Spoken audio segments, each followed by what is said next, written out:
წალკის რაიონიდან უკან დაბრუნებული თამაზ ხარაბაძე ხელისუფლებას დახმარებას თხოვს.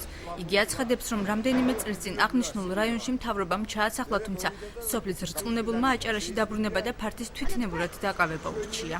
ცხოვრობდი 5 წელი.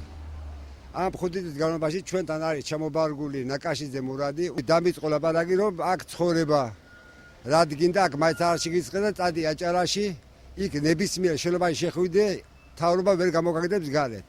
მეც მოვტყვიდი და დავუჯერე. თავად გამგებლის რწმუნებული თამაზ ხარაბაძის განცხადებას კატეგორიულად უარყოფს. მაგისტრის არაერთშევა არ მიმიცია როგორც ასეთი, მან თვითონ გადაწყვეტილება მიიღო.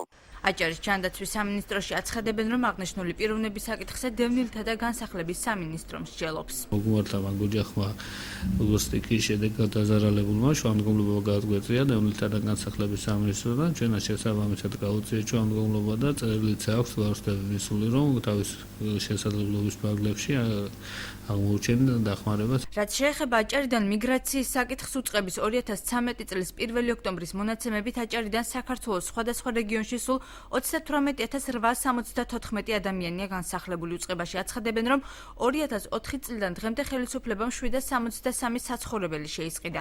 სამინისტროში განსახლებულ მოქალაქეებს შორის თვითნებურად გადაადგილებულთა რაოდენობა ამ დრომდე არ დაუდგენიათ. 2004 წლიდან დღემდე შესყიდული აქვს 763 ოჯახს. ახლა თქვენ ნახეთ ციფრი, რომ ძალიან დიდია და 9072 ოჯახია, მაგრამ აქედან ნაწილი კომუნისტების პერიოდში არიან ჩასახლებულები, ნაწილი მერე თავისით წავიდნენ და შესაბამისად აგრძელებენ სხვადასხვა საქართველოს სხვადასხვა რეგიონებში ცხოვრებას.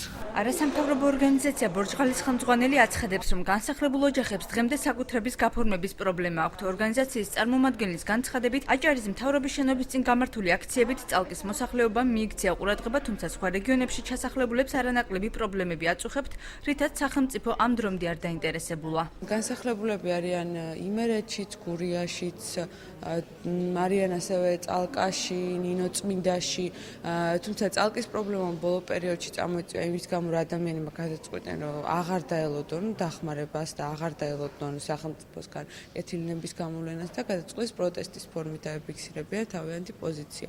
თუმცა არანაკლებ რთული მდგომარეობაა სხვა მუნიციპალიტეტებში, სადაც თქვათ აჭარიდან თუ სვანეთიდან განსახლებული ეკომიგრანტები ცხოვრობენ, მათ სხვადასხვა ტიპის სოციალური, სამართლებრივი, სხვადასხვა ტიპის პრობლემები აწუხებთ. შეგახსენებთ, რომ განსახლებულთა საკუთრების მოგვარების პრეცედენტი ამ დრომდე არ დაფიქსირებულა.